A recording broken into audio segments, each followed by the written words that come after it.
Olá, irmãos! Sejam bem-vindos a mais um culto da Missão Paixão e Compaixão. Espero que todos estejam bem. Eu quero dizer que eu estou muito feliz de estar aqui nessa manhã e poder compartilhar uma breve palavra com vocês, que está lá em Tiago 5, do 7 ao 8, que diz assim: Portanto, irmãos, sejam pacientes até a vinda do Senhor. Vejam como o agricultor aguarda que a terra produza a preciosa colheita e como espera com paciência até virem as chuvas do outono e da primavera. Sejam também pacientes e fortaleçam seu coração, pois a vinda do Senhor está próxima. Há algum tempo Deus tem falado ao meu coração a respeito desse tempo de espera da vida cristã aqui na terra. De que forma eu tenho esperado nesse tempo e se as minhas atitudes são de alguém que crê em Deus e nas suas promessas e de que isso precisa refletir na forma como eu lido com as circunstâncias no meu dia a dia e então eu glorifique ao Senhor em tudo que eu faço. Eu sei que muitas das vezes nós não entendemos as circunstâncias em que nós estamos inseridos, mas a caminhada com Cristo parece ser isso. Nós estamos de olhos vendados e ainda assim precisamos caminhar, crendo e confiando no Senhor. Nós podemos ouvi-lo, nós temos a sua palavra todos os dias, mas nós precisamos confiar que para onde Ele está nos direcionando, e muitas das vezes nós não sabemos para onde nós vamos. Então eu quero te dizer que de fato o fardo de Cristo, ele é leve e suave. Quando eu lido com as circunstâncias do meu dia a dia, da minha vida, de forma que eu tenho em mente que eu estou aqui em um tempo de espera, aguardando o retorno de Cristo e as suas promessas. Eu começo a agir conforme Ele me orienta na sua palavra. As circunstâncias boas, elas se tornam muito mais prazerosas de serem vividas. E as circunstâncias ruins, elas se tornam muito mais fáceis de serem suportadas. Essas atitudes deveriam ser algo muito evidente na vida de todo cristão. E Deus começou a me mostrar que nos pequenos afazeres do meu dia a dia, facilmente eu me esquecia desse sentido. Facilmente eu me esquecia eu me distraía na caminhada cristã. E eu sei que eu tenho que sempre tornar a lembrança para que eu siga firme e consistente na caminhada. Então, eu tenho visto que andar dessa forma requer muita fé, requer muita esperança, que é no meio dessas circunstâncias e da forma que nós vivemos, que nós nos tornamos mais parecidos com o Pai. É onde Ele nos prova, é onde nós somos moldados e transformados, dia após dia. É onde nós podemos praticar os frutos do Espírito, as disciplinas espirituais, as orações, é onde nós podemos buscar conhecer a Deus. Então, eu tenho visto como a vida cristã ela é uma longa caminhada de espera, porque nós não vivemos para esse tempo, nós vivemos caminhando para uma vida eterna com Cristo. E esse precisa ser o sentido de toda a nossa vida. Eu tenho feito de uma canção a minha oração esses últimos tempos. Ela diz que há tanto para ver, há tanto para descobrir, como um tesouro escondido eu quero perseguir a Ti. Eu te convido a orar nessa manhã. Deus, como um tesouro escondido, que nós possamos perseguir a Ti todos os dias, Pai. Que os nossos olhos estejam fixos em Ti. Fortalece os nossos corações em tudo aquilo que é eterno, Deus. A Sua presença é a nossa promessa. Eu oro a Ti, Deus, que o Senhor venha, Senhor, com paciência, que o Senhor venha com o sentido certo na nossa vida, que todos os dias os nossos pequenos afazeres diários sejam uma oportunidade para Te conhecer verdadeiramente, Senhor. Eu oro a Ti nessa manhã, no nome de Jesus, Deus. Amém. Eu quero te convidar a dar continuidade ao nosso culto com o nosso tempo de louvor e adoração.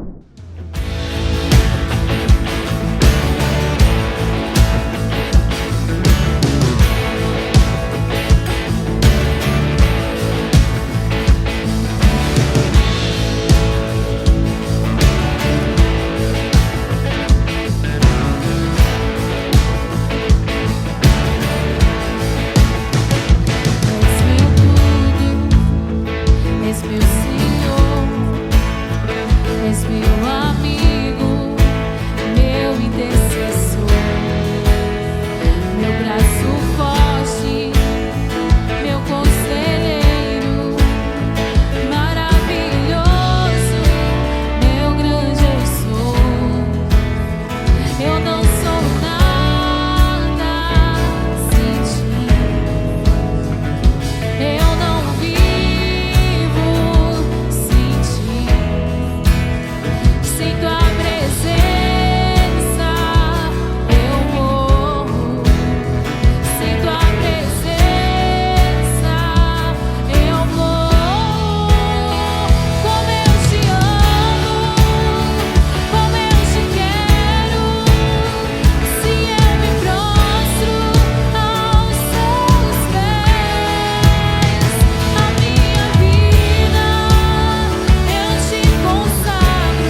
Olá, irmãos, bom dia. Eu queria que você, por favor, abrisse a sua Bíblia comigo em Salmo 61. O salmista diz assim: ouve o meu clamor, ó Deus, atende a minha oração. Do fim da terra eu clamarei a ti. Quando o meu coração estiver oprimido, guia-me para a rocha que é mais alta do que eu, pois tu tens sido um abrigo para mim, em uma torre forte contra o inimigo. Eu habitarei no teu tabernáculo para sempre. Eu confiarei no esconderijo das tuas asas. Pois tu, ó Deus, ouvistes os meus votos. Tu me destes a herança daqueles que temem o teu nome. Tu prolongarás a vida do rei e os seus anos como os de muitas gerações.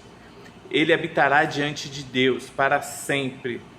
Ó, prepara a tua misericórdia e verdade para que possam preservá-lo. Então cantarei louvores ao teu nome para sempre, para que eu possa diariamente realizar os meus votos.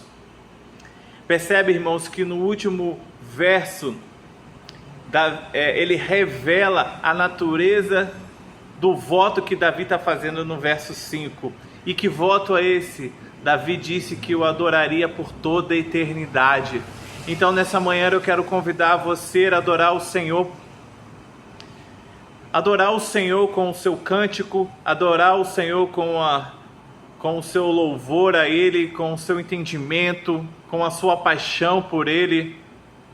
Mas eu também queria te convidar a adorar o Senhor sendo um bom pai, um bom marido, amando mais ao próximo, servindo mais um ao outro. Mas acima de tudo, eu queria que você adorasse ao Senhor com o entendimento que Ele é o Criador. Que esse Deus, Ele é o Criador de todas as coisas. O Verbo encarnado se fez carne e habitou entre nós. O Redentor se crucificou para que nós hoje possamos, como igreja, o adorá-lo em espírito e em verdade. Então eu quero convidar a você nessa manhã a cultuar ao seu Deus. Aonde você estiver, adore ao Senhor. Amém? Que você possa ter um domingo abençoado no Senhor. E você, irmãos, que fazem parte da comunidade e desejam entregar os seus dízimos e suas ofertas, o número vai estar passando aí na tela. E que você tenha um bom domingo, um bom culto para a glória de Deus. Amém?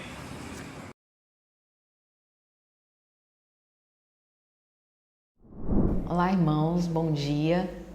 Nós vamos iniciar agora mais um estudo sobre o livro de Tiago, que nós já temos estudado durante 3 domingos, 3 fins de semana, e hoje nós vamos dar início ao capítulo 4.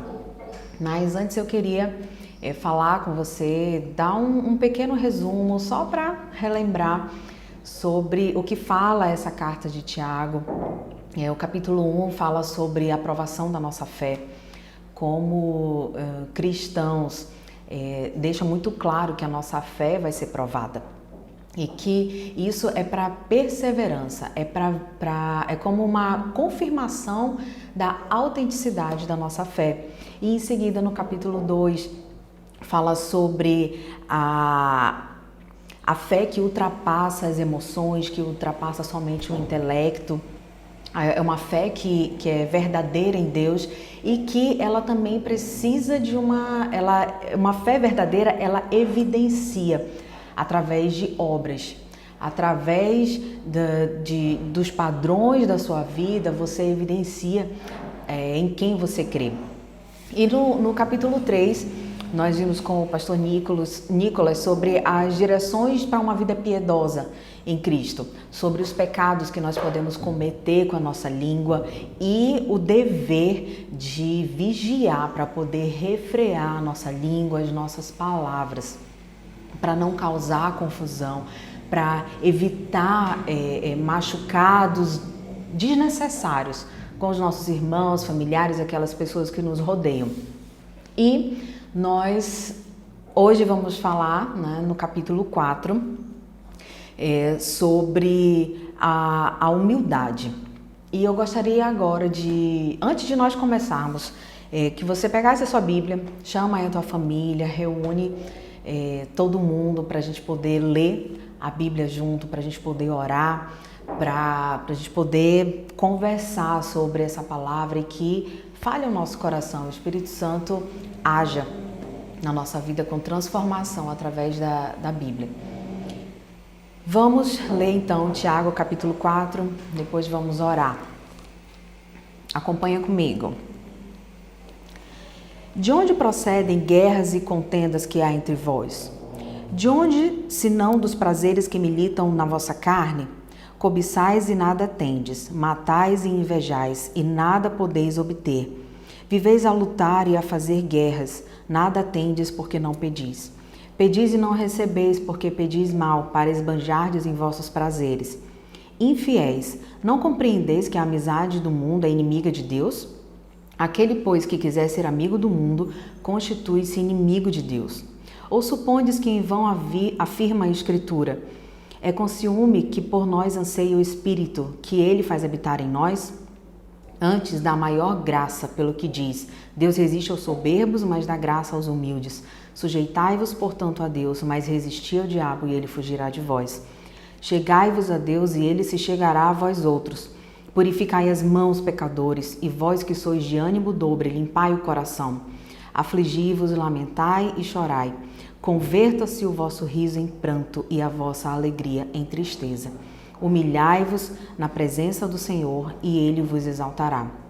Irmãos, não faleis mal uns dos outros. Aquele que fala mal do irmão ou julga seu irmão, fala mal da lei e julga a lei. Ora, se julgas a lei, não és observador da lei, mas juiz. Um só é legislador e juiz, aquele que pode salvar e fazer perecer. Tu, porém, quem és que julgas o próximo? Atendei agora, vós que dizeis: hoje ou amanhã iremos para a cidade tal, e lá passaremos um ano, negociaremos e teremos lucros. Vós não sabeis o que sucederá amanhã. Que é a vossa vida? Sois apenas uma neblina que aparece por instante e logo se dissipa. Em vez disso, devias dizer: se o Senhor quiser, não só viveremos, como também faremos isto ou aquilo. Agora, entretanto, vós jactais das vossas arrogantes pretensões. Toda jactância semelhante a essa é maligna. Portanto, aquele que sabe que deve fazer o bem e não o faz, nisso está pecando. Vamos agora ter um momento de oração, pedindo que o Espírito Santo ilumine o nosso entendimento, ilumine o nosso coração, para poder receber a palavra que Ele quer ministrar hoje. Deus, nós te agradecemos por essa oportunidade de estarmos reunidos para mais um culto, para mais uma celebração e estudo da Tua Palavra. Peço que o Teu Espírito Santo esteja conduzindo a nossa atenção agora, Senhor, que em nome de Jesus o Teu Espírito Santo fale ao nosso coração e faça uma transformação na nossa vida através da Tua Palavra. Uma transformação que vem de dentro para fora e que é necessária, Senhor. Em nome de Jesus, que a Tua Palavra seja iluminada, Senhor, nos nossos corações, no nosso entendimento. Em nome de Jesus, amém. Então vamos lá, irmãos, como nós começamos a ler aqui no início do capítulo, nós recebemos uma série de instruções. O livro de Tiago é muito rico em atitudes práticas e objetivas sobre a caminhada, a jornada cristã. E aí, como já recebemos esses ensinamentos, de acordo com os 3 capítulos, né, anteriores, O quarto capítulo não é diferente sobre essas palavras preciosas e a gente percebe a primeira pergunta aqui no versículo que fala: de onde procedem as guerras e contendas que há entre vós? Ele já começa com essa pergunta para que os seus leitores comecem a pensar sobre talvez alguma determinada situação que estivesse acontecendo. Tiago está ali chamando a atenção, e de certa forma criticando os seus leitores, que ele diz: vocês sabem de onde vêm essas guerras, essas contendas, e a gente percebe que existem atitudes competitivas na sociedade, no mundo em geral, uma rivalidade que ela é carregada de ódio. E a fonte desse conflito, desses conflitos é o prazer, é a busca pelo desejo, pela cobiça. Na verdade, não é o prazer em si o problema, mas o excesso. É a busca deliberada por dinheiro, por glória, por fama, por status, por posições. E Tiago está chamando essa atenção aqui. Então, ele está dizendo: vocês tem tensões entre vocês, existe muito ciúme, muita rivalidade. E de onde vem? Vem do desejo, dessa busca, e por isso a raça humana se torna louca. E essa busca desenfreada pelos desejos, ela ameaça muito perigosamente a nossa vida espiritual. Então, são os cuidados da vida, essa busca por riqueza, não é... A gente precisa ter um bom senso e pensar que não é errado buscar a riqueza, o bem-estar, ter bens materiais, mas ser dominado por isso. É o ponto em que a Bíblia ela vai chamando a nossa atenção para esses excessos que são desordem por causa do pecado. O pecado que existe dentro de nós. E nos deixa na seguinte opção, né? Essa busca desenfreada. Ou você serve a si mesmo, ou você serve a Deus. Nós sabemos que temos regras, que temos orientações divinas, não somente, sim, regras, mas são orientações que Deus nos dá para poder segui-lo, para poder obedecer, para poder agradar o seu coração. E muitas vezes a gente vive a nossa vida como num campo de batalha. E essa rebelião, essa selvageria, ela vai tomando conta dos nossos relacionamentos, da nossa vida. O interessante é que aqui nesse primeiro versículo, ele faz essa pergunta: de onde vêm essas guerras, de onde vêm essas contendas, e ele me responde: dos prazeres que militam na vossa carne, que está entre vós. Entre vós é interessante que ele fala que existe isso entre vós na comunidade. É algo que está afetando a comunidade, mas não somente isso. Ele quer dizer literalmente que essas guerras, que esses prazeres que militam, que brigam, eles também estão dentro. Então, a falta de paz entre as pessoas, as discórdias, ela é, na verdade, uma multiplicação daquilo que já existe dentro de cada indivíduo. O versículo 2 nos continua advertindo: cobiçais e nada tendes, matais e invejais, e nada podeis obter. Viveis a lutar e a fazer guerras, nada tendes porque não pedis. E nos leva a pensar sobre a cobiça, sobre querer muito alguma coisa ou alguém, e isso domina de certa forma a nossa vida. Nós sabemos que somos pecadores e não podemos isentar que os nossos sentimentos também, eles sofrem desordem. As nossas emoções, elas também sofrem desordem por causa dessa cobiça que vem da natureza pecaminosa. Então essa busca, essa cobiça pelos prazeres, a busca desenfreada dos desejos, ela nos leva, faz com que as pessoas se lancem umas contra as outras. Significa que tá todo mundo lutando para um mesmo objetivo, que na verdade ele se torna então, a vida se torna um campo de batalha, porque tá todo mundo em busca das mesmas coisas e inclusive pode fazer as pessoas se tornarem dispostas a eliminar outras pessoas que se transformam na verdade em rivais, familiares que são rivais, colegas de trabalho que são rivais.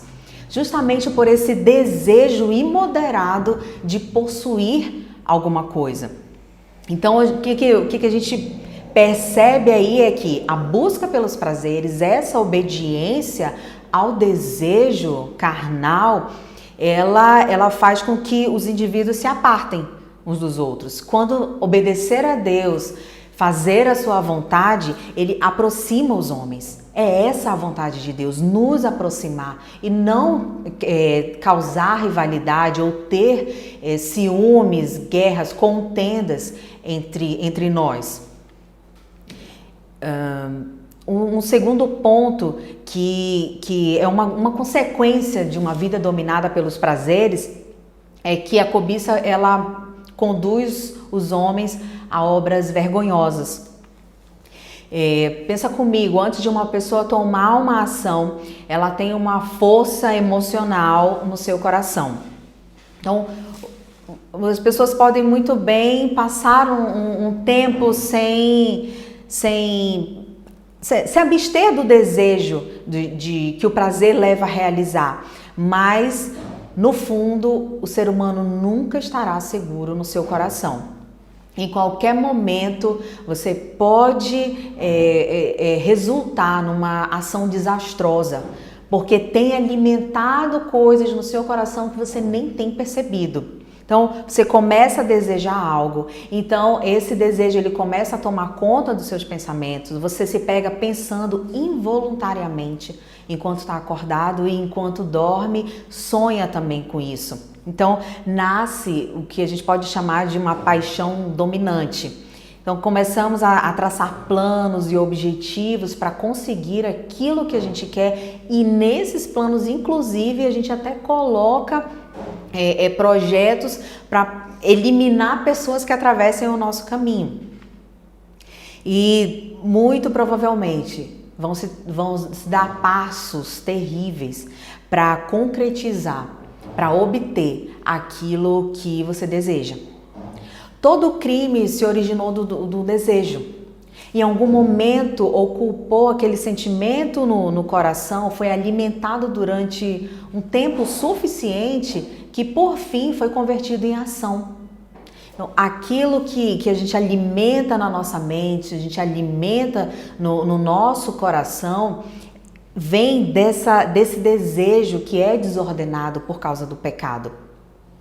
E aí, nesse mesmo versículo no 2 e já indo para o versículo 3, mais uma consequência de viver pela busca dos prazeres é que se fecha a porta para a nossa oração. É muito interessante que essa carta ela foi escrita para os cristãos. Então, não é que a porta da oração ela se fecha para quem não é cristão, mas é para quem vive em comunidade, para quem conhece a palavra de Deus, mas existe um motivo pelo qual a oração ela não é ouvida. No versículo 3, pedis e não recebeis, porque pedirdes mal. Nós pensamos que toda a oração ela será respondida e aqui nós estamos vendo que não. Tiago está sendo muito claro para nós que simplesmente pedir coisas que satisfaçam os nossos desejos é o tipo de oração que é essencialmente egoísta e é o tipo de oração que Deus não vai responder. Por quê? Porque a pessoa só pede coisas em favor de satisfação própria, de satisfação dos seus próprios desejos. Então, qual é o principal sentido da nossa existência? Os nossos próprios desejos ou a vontade de Deus? Então a gente percebe aí esse espírito egoísta que pede com má intenção. Deus, ele não é somente o fornecedor, o meio fornecedor com que nós podemos afirmar uma posição ou reforçar algo, ou simplesmente ter as coisas. Ele não é somente o provedor da felicidade e que nós assumimos uma posição de somente consumir. Nós consumimos a Deus, consumimos os pedidos, porque na verdade estamos querendo consumir os nossos próprios desejos. As buscas, elas são incoerentes, a busca do seu coração com a realidade do que Deus quer para a sua vida. Então, as orações, muitas vezes, elas são movidas somente pela carnalidade, somente para conseguir coisas, conseguir bens, conseguir pessoas. Nós podemos sim pedir a Deus tudo que nos é importante e necessário. A Bíblia nos orienta a isso, a palavra de Deus fala sobre isso, que Deus, ele ouve a oração, ele está atento à oração dos seus filhos. Nós podemos colocar diante dele todas as nossas necessidades sem ansiedade, sem preocupação, mas submetendo a nossa vontade, aquilo que nós planejamos, inclusive, à vontade de Deus. A nossa oração deve ser: faça a tua vontade e não a minha. Como foi a oração de Jesus no Getsêmani? Que o desejo de Jesus era satisfazer ao Pai, era obedecer o seu Pai. Esse deve ser o desejo do nosso coração, a intenção. Por isso que o nosso coração, ele deve ser examinado. Nós fazemos a ceia a cada primeiro domingo do mês e nós lemos a passagem muito importante sobre as orientações que nós recebemos a respeito da ceia, que é examinar a nós mesmos. Nós podemos nos examinar, pedir que o Espírito Santo sonde o nosso coração para sabermos se estamos no centro da vontade de Deus ou simplesmente estamos sendo guiados pelos nossos próprios caminhos, pelos nossos próprios desejos. Então, aqui a carta vai nos advertindo que o serviço de Deus, ele é a nossa finalidade e não os nossos desejos. E que fazer a vontade de Deus é o principal, obedecer ao principal, e então todos os outros nossos desejos, de acordo com a vontade de Deus, eles serão cumpridos. E o que acontece quando nós fazemos orações que elas não são respondidas, parece que ganha um fôlego para que não se ore mais. E isso é lamentável, quando na verdade nosso pensamento deveria ser indagar a Deus por que determinada oração ela ainda não foi respondida. Acredito muito provavelmente que muitas das nossas orações elas são centradas no nosso ego, nas nossas vontades, somente nos nossos desejos, e não para glorificar a Deus e não para exaltar o nome de Deus. Devemos sempre lembrar que orações egoístas, elas não movem a mão de Deus. Orações egoístas não movem a mão de Deus. Temos que tirar da nossa mente que qualquer oração, de qualquer jeito, de qualquer forma, ela chega sim aos ouvidos de Deus, mas Ele não responde, porque ela está baseada somente na satisfação de um desejo pessoal. No versículo 4, tem algumas traduções, algumas versões da Bíblia que fala, a minha fala infiéis, outras versões ela fala, já começa com adúlteros e adúlteras. Já chama mais ainda a nossa atenção, porque então o Tiago tá dizendo que ali só tem pessoas adúlteras? Não, em seguida ele diz a que se refere esse adultério, que é uma amizade com o mundo. Ela é sim, essencialmente inimiga de Deus. Quem quer ser amigo do mundo, ele se constitui inimigo de Deus.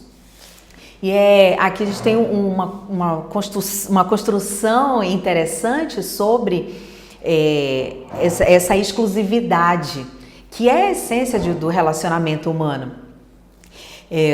Na Bíblia aparece essa parceria, sempre é falado essa parceria exclusiva do casamento, que é frequentemente utilizado por Deus e o seu povo.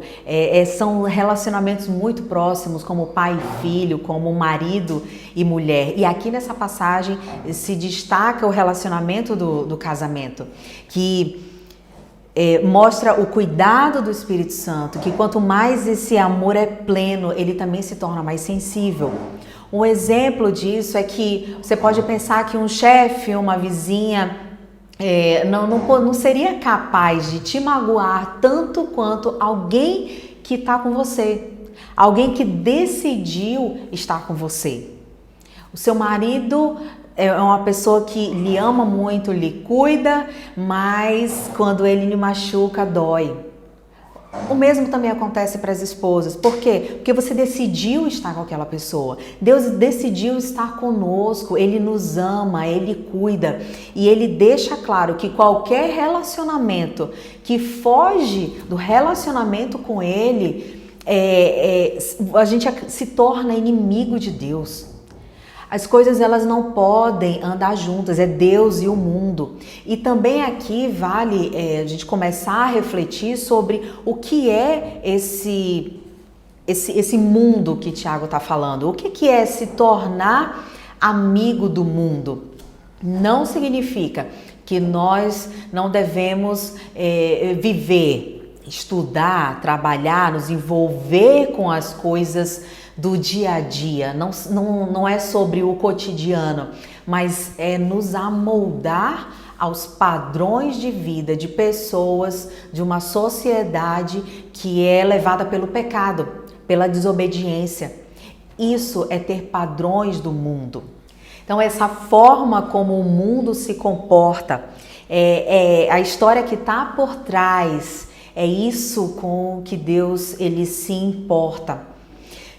Nós sabemos que nós não podemos criar um universo particular somente dos cristãos. A gente vive a vida, ela acontece, vira e mexe, estamos em hospitais, em faculdades, na escola, e existe, quem tem um relacionamento com Deus, existe um padrão para ser seguido. E são as direções da palavra de Deus que nós devemos buscar para seguir. A gente vai viver no mundo, mas nós não vamos nos diluir nele, nem nos perder nele. Nós poderemos sim ser as pessoas que Deus planejou para ser, mas sem abraçar os valores do mundo. Nós devemos abraçar sim os valores de Deus e da sua palavra. E aqui fala também que, em seguida que nos chama, o Tiago chama essa atenção sobre adultério, chama os seus leitores faz essa crítica, de adúlteros e adúlteras. Ele fala que o Espírito que habita em nós, ele tem ciúmes. Sabe, muitas vezes nós pensamos que é tão difícil seguir a Deus. Será que ele ama com tanto cuidado que ele tem até ciúme? Então, existe alguém capaz de prestar a devoção que ele requer? Nós temos a resposta na continuação do versículo, sim, porque ele dá maior graça. Quanto maior a demanda que ele nos dá, ele também concede maior graça para prosseguir. Deus não ia permitir que nós tivéssemos sofrimentos, aflições tão difíceis que nós não pudéssemos suportar. Quanto maior a demanda, maior vai ser a graça que ele vai nos conceder para poder suportar, vai nos sustentar. No versículo 7, já começa a nos dar maneiras de sustentar, sabe? De nós continuarmos, perseverarmos, que fala sobre submissão, resistência e aproximação a Deus. Sujeitai-vos, pois, a Deus, resisti ao diabo e ele fugirá de vós. Chegai-vos a Deus e ele se chegará a vós, no versículo 8. Versículos tão conhecidos e tão pouco refletidos. Nós queremos resistir ao diabo, né? O diabo existe e não acreditar nisso é algo que ele quer para levar vantagem.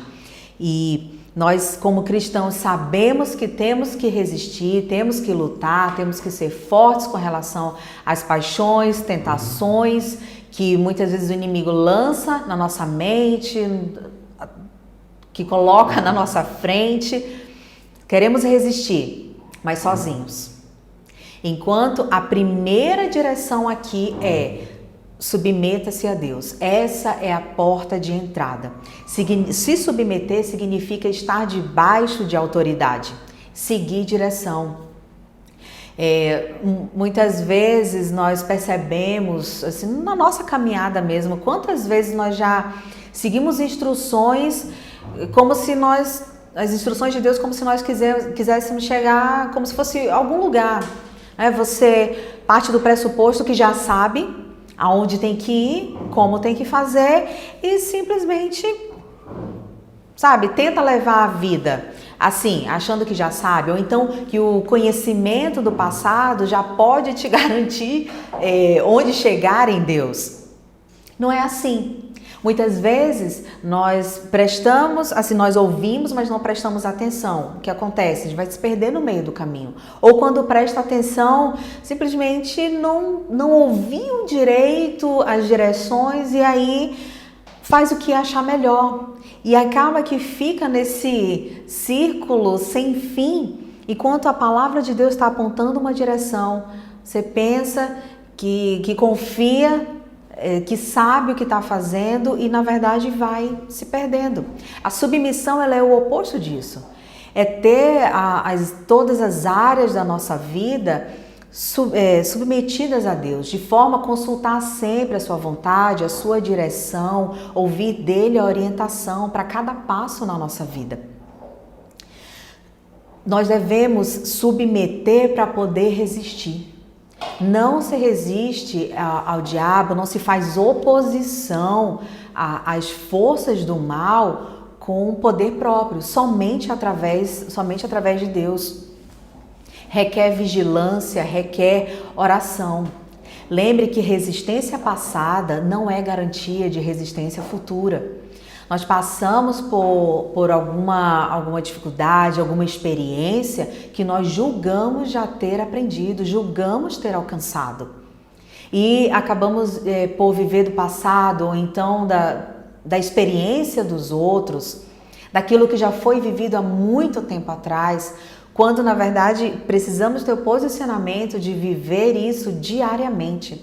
Vida com Deus é diário, é sempre. Acordar e colocar a sua vida em submissão a Deus, é isso que um cristão faz. E nós temos uma garantia de que submetendo, resistindo ao diabo, nos achegando a Deus, ele vai se achegar a nós. Quando, essa resistência ela não estiver muito firme, nós não podemos desistir. É comum nós desistirmos sim, mas é necessário mais ainda disciplinar a nossa alma, disciplinar o nosso coração para nos aproximar mais dele. E essa garantia ele nos dá de que nos aproximando dele, ele vai se aproximar de nós.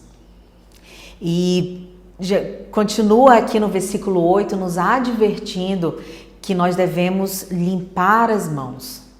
Chegar próximos a Deus requer limpeza de mãos. Em seguida fala aqui sobre voz de duplo ânimo. Algumas outras versões falam de ânimo dobre. Quem tem ânimo dobre, aqui significa que tem a mente dividida, que quer seguir a Deus, mas também quer ser amigo do mundo, que também quer abraçar os valores do mundo, ou não tem disposição, coragem suficiente para largar essas posições mundanas, esses padrões mundanos, para abraçar os valores de Deus. E somos chamados a atenção aqui para limpar o nosso coração. A Bíblia demanda limpeza de lábios, de mãos, de coração e de mente. Então quer dizer que as demandas éticas bíblicas para a nossa vida é que nossas palavras, nossas obras, nossas emoções e pensamentos, eles devem ser limpos. Precisamos nos achegar a Deus para que o Espírito Santo possa nos auxiliar a limpar o nosso coração. Essa mente dividida, esse ânimo dobre que está nessa luta, não tem constância sobre seguir o mundo ou seguir a Deus, ele só vai mudar através do verdadeiro arrependimento. E o verdadeiro arrependimento, ele vem através de humilhação. É muito interessante essa construção, que é esse capítulo que Tiago faz para chamar a atenção dos seus leitores. Que para ser limpos de coração, para se submeter, para não ser escravos do pecado nessa luta por causa da nossa natureza caída, nós devemos nos humilhar diante de Deus e Ele vai nos exaltar. Somente a graça divina pode nos ajudar. Somente a graça divina para convencer alguém do seu pecado, de que precisa de um Salvador. E é importante nós lembrarmos que essa humildade, ela não é nossa, sabe? Você não pode produzir em si mesmo humildade, isso é graça de Deus. E Deus, aqui Ele diz que Ele resiste aos soberbos e dá graça aos humildes. Alguém soberbo, alguém orgulhoso, porque o orgulho ele é o oposto da humildade, é alguém que mostra a si mesmo superior aos outros. Pode até ter aparência de humildade, mas no seu coração a todo momento tem desprezo pelo seu próximo. É engraçado como a humildade ela não tem a ver com aquilo que você faz consigo ou como você se vê, mas é como você se vê diante da justiça de Deus e como você se vê em relação ao próximo. Não são atitudes de superioridade, pelo contrário, como nós já estudamos, inclusive na outra série de Filipenses, nós devemos enxergar o outro como superiores a nós mesmos.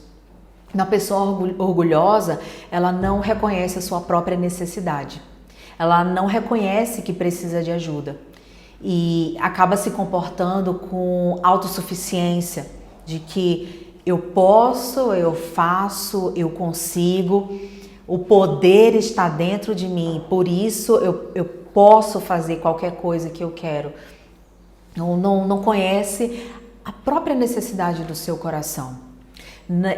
Uma pessoa orgulhosa mima a sua independência, não se submete a ninguém, não se submete a Deus, não admite depender de nada nem de ninguém, seja divino ou humano, e também não reconhece seu próprio pecado. Quando alguém está afastado na sua própria bondade, a bondade humana, não vai dar conta do seu pecado e nem de que precisa ser liberto.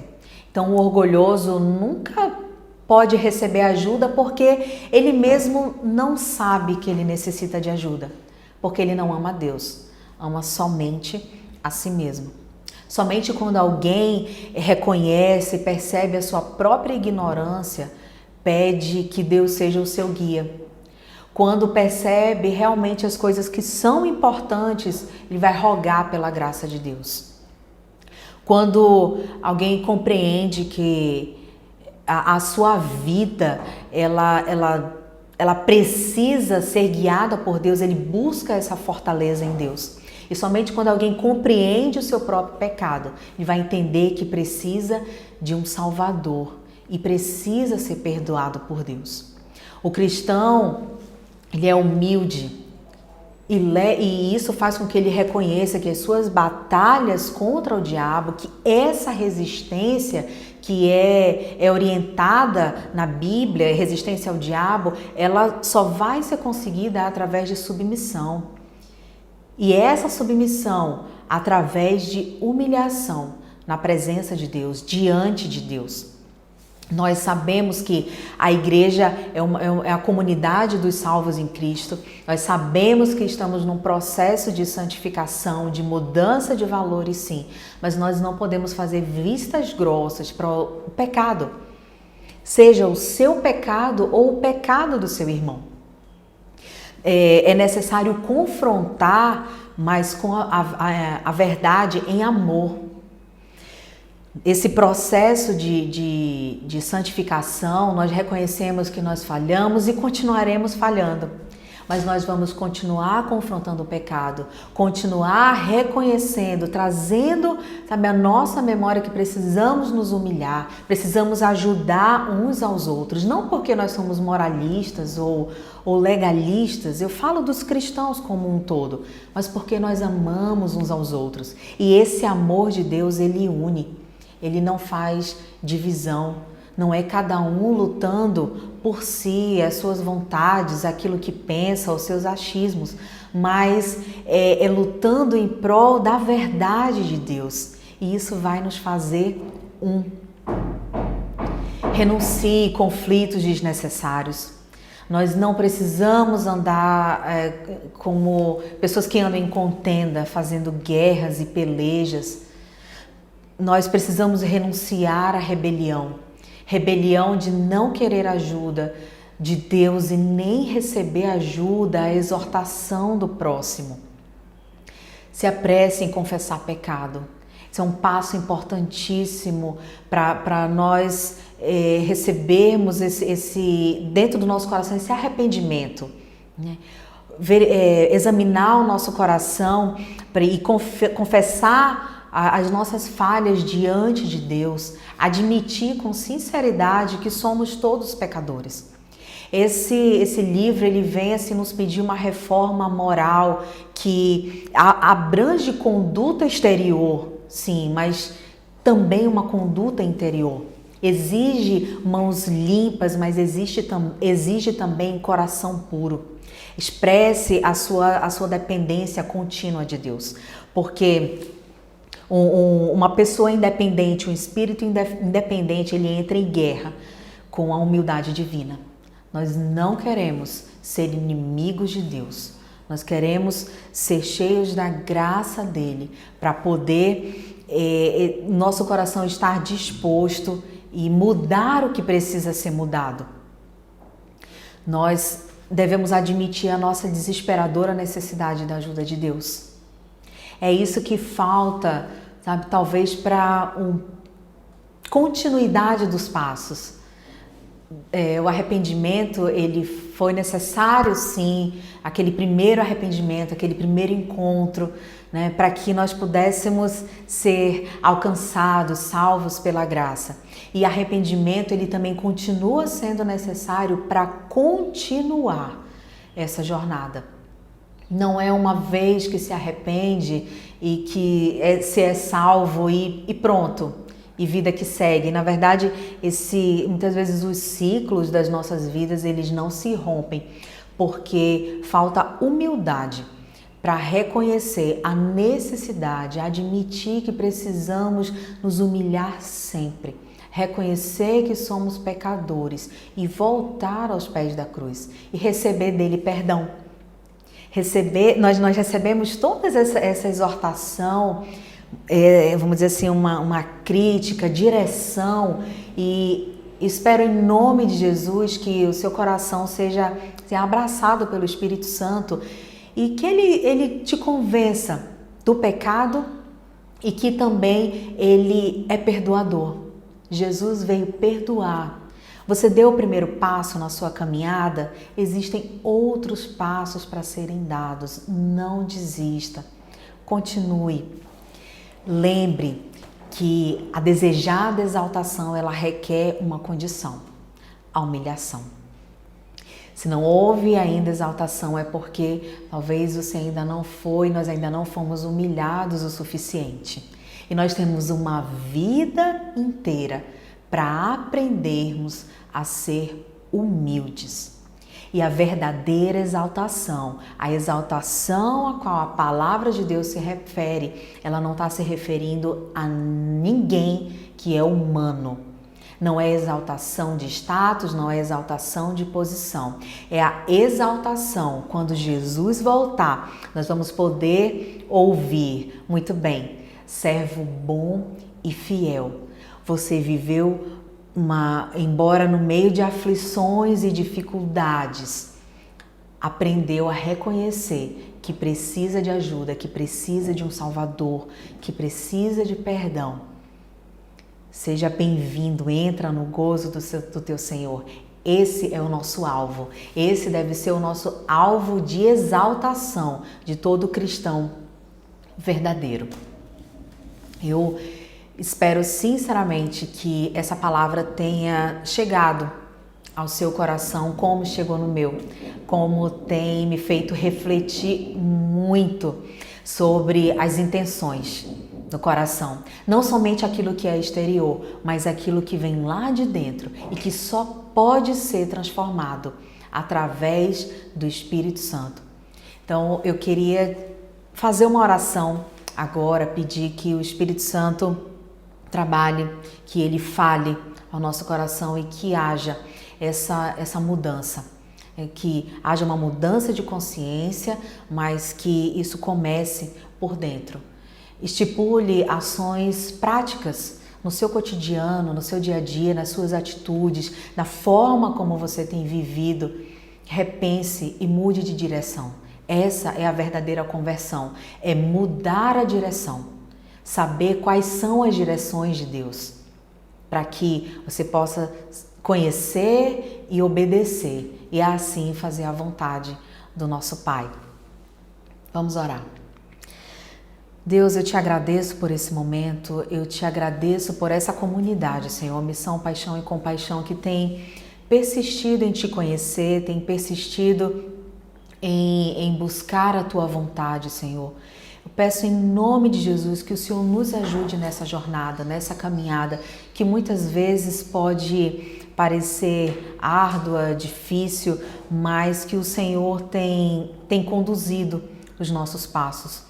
Peço, Espírito Santo, que haja uma transformação de mente, uma transformação no coração, transformação de conduta e que não seja somente algo exterior, mas que comece no fundo do coração, que nós, como cristãos, já perdoados, Senhor, por Ti, que temos Jesus no nosso coração, nós possamos, Senhor, dispor as nossas vontades para fazer a Tua vontade, Pai. Cura as nossas emoções, nos direciona, nos guie, Senhor. Muito obrigada porque o Senhor tem feito isso crescer, temos amadurecido diante de Ti. Peço que o Senhor firme os nossos passos, firme, Senhor, essa comunidade, como o Senhor quer, para obedecer e fazer a Tua vontade, em nome de Jesus. Amém. Deus te abençoe, te dê uma semana de paz. Até mais.